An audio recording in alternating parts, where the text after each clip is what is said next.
ఓం శాంతి. జ్ఞానసుధ కార్యక్రమానికి స్వాగతం. ఈరోజు మనం మైండ్ అండ్ నెగిటివిటీ, మన మనస్సు నుంచి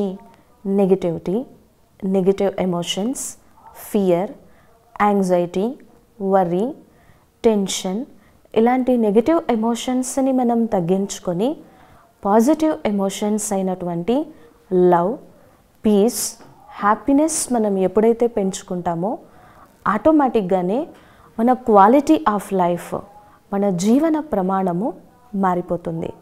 ఉదాహరణ కోసం సైంటిఫిక్గా ఒక దేశం లోపల కొన్ని కుందేళ్ల మీద ఒక రీసెర్చ్ జరిగింది. ఒక 10 కుందేళ్లను తీసుకొని ఆ కుందేళ్ళకి డాక్టర్సు ఎక్కువగా క్యాన్సర్ ఈజీగా ఎఫెక్ట్ అయ్యేటువంటి కెమికల్స్ని ఇంజెక్ట్ చేశారు.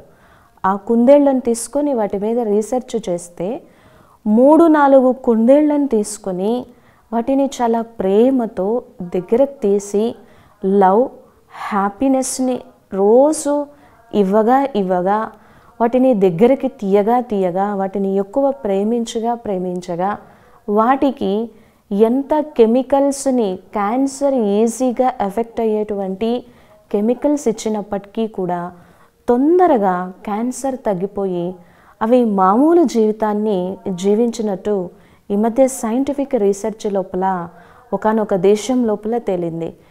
ఏ కుందేళ్లనైతే అసహ్యించుకుంటూ నెగిటివ్ ఎనర్జీ ఇస్తూ, నెగిటివ్ ఎమోషన్స్ని ఇస్తూ అసహ్యించుకుంటూ ఉన్నామో వాటికి క్యాన్సర్ పెరిగి అది మరణానికి దగ్గరకు తీయడానికంటే ముందే ఈ ద్వేషం కారణంగా, ఈ పగ కారణంగా, ఈ అసహ్యం కారణంగా అవి ముందుగానే ఫైనల్ స్టేజ్కి వెళ్లకుండానే క్యాన్సర్కి ఎఫెక్ట్ అయిపోయి అవి చనిపోయినట్టు సైంటిఫిక్ రీసెర్చ్ లోపల తేలింది. యానిమల్స్ పైనే ప్రేమ, శాంతి, ఆనందము, పాజిటివ్ యొక్క శక్తి ఎంతగానో ఉపయోగపడి క్యాన్సర్ ఎఫెక్ట్ చేసేటువంటి కెమికల్స్ని వాటికి ఇంజెక్ట్ ఇచ్చినప్పటికీ కూడా ప్రేమతో వాటిని దగ్గరకు తీస్తే ఆ క్యాన్సర్ మరియు ఆ కెమికల్స్ యొక్క ప్రభావము, ఆ మెడిసిన్ ప్రభావము దాని మీద ఏం పని చేయకుండా ఉంది.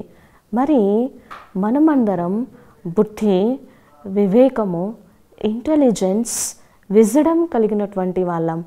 మనం చిన్న విషయాలకే నెగిటివ్ ఎమోషన్స్ని ఫీడ్బ్యాక్ చేస్తూ ఉంటే మన మనస్సు మీద, శరీరం మీద దాని ప్రభావము ఎంత ఎక్కువగా ఉంటుంది.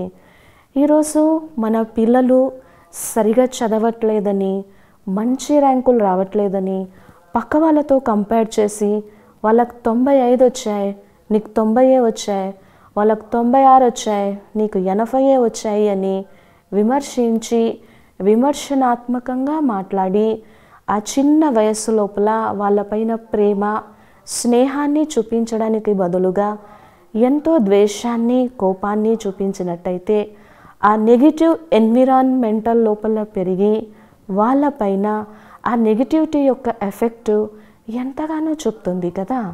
కాబట్టి మనకి తెలియకుండానే నెగిటివ్ మైండ్ సెట్ అనేది పాజిటివ్ లైఫ్ని ఎప్పటికీ ఇవ్వలేదు. అదేవిధంగా నేనెంత పాజిటివిటీని నా మనస్సుకి నేను ఫీడ్బ్యాక్ చేస్తానో అంత దాని ఛార్జింగ్ పెరుగుతుంది. మెంటల్గా, ఎమోషనల్గా నేను ఎన్నో యాక్టివిటీస్ని డీల్ చేయగలిగినటువంటి శక్తి, సామర్థ్యం కూడా పెరుగుతుంది.